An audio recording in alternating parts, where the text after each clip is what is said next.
Hello मित्रों, आज हमारे पास ये टेबिलाइजर रिपेयरिंग के लिए आया है।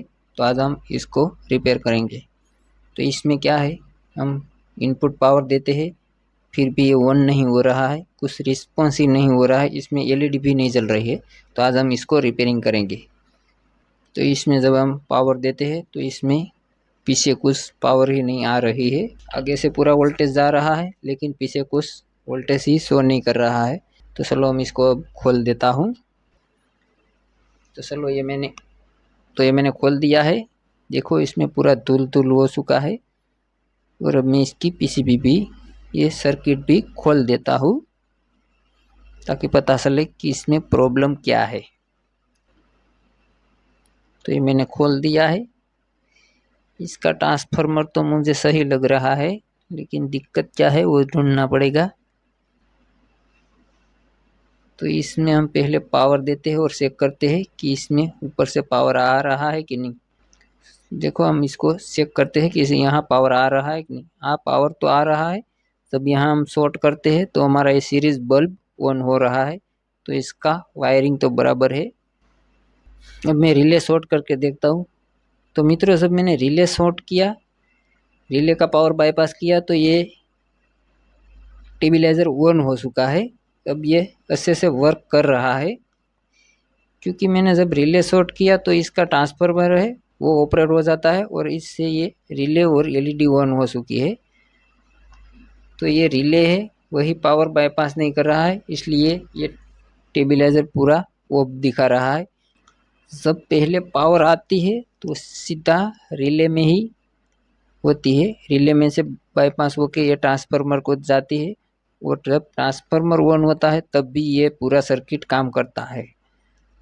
ये एलईडी भी वो ट्रांसफार्मर से पावर आता है तभी ऑन होती है। कुछ रिले में ही कुछ दिक्कत लग रही है, तो मुझे ये रिले को ही पहले चेक करना होगा। अब दिख रहे हैं ये रिले, कुछ नंबर तो शो नहीं दिखा रहा है पूरी तरह से। तो चलो मैं इसका रिले पहले निकाल लेता हूँ। तो मित्रों, मैंने ये रिले निकाल लिया है और देखो ये रिले है वो 220 वोल्ट और 7 एम्पियर दिखा रहा है। तो चलो मैं ये रिले को पहले खोल के दिखाता हूँ। तो ये मैंने रिले का ऊपर का कवर तोड़ दिया है और अब देख सकते हैं इसका पॉइंट ही पूरा जल चुका है। जो कि स्विच की तरह काम करता है, वो पूरा रिले ही, इसकी स्विच का पॉइंट ही उखड़ गया है। अब मुझे दूसरा रिले इसमें डालना होगा, लेकिन अभी फ़िलहाल हमारे पास नया तो है नहीं। तो हम कुछ जुगाड़ करते हैं। ये हमारे पास एक ऑटो का रिले है, इसको हम निकाल लेते हैं और इसमें डाल देते हैं।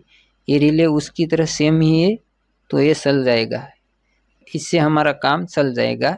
तो मैं इसको, इस रिले को इसमें डाल देता हूँ। लेकिन आप दूसरा डालते हो तो आपको ध्यान रखना है कि इसकी पिन सही होनी चाहिए। जो पावर की पिन है वहाँ भी ये पावर की ही आनी चाहिए, तभी ये अच्छे से वर्क करेगा, वरना दूसरा फॉल्ट होगा। तो इसको चलो मैं अब सोल्डरिंग कर देता हूँ। ये देखो तो मैंने अच्छे से सोल्डरिंग कर दी है, ये वायरिंग भी कर दिया है। अब चलो चेक करते हैं कि ये अच्छे से काम कर रहा है कि नहीं। तो चलो मैं इसको पावर देता हूँ। मैं आपको देखो ये अच्छे से वर्क कर रहा है। अब ये टेबिलाइजर सही हो चुका है। अब हम इसका यूज़ कर सकते हैं। पहले ये पूरी तरह डेड ही था, क्योंकि इसका रिले जल चुका था और कुछ प्रॉब्लम नहीं थी। तो आप भी इसी तरह कोई भी टेबिलाइजर हो इसे रिपेयर कर सकते हैं।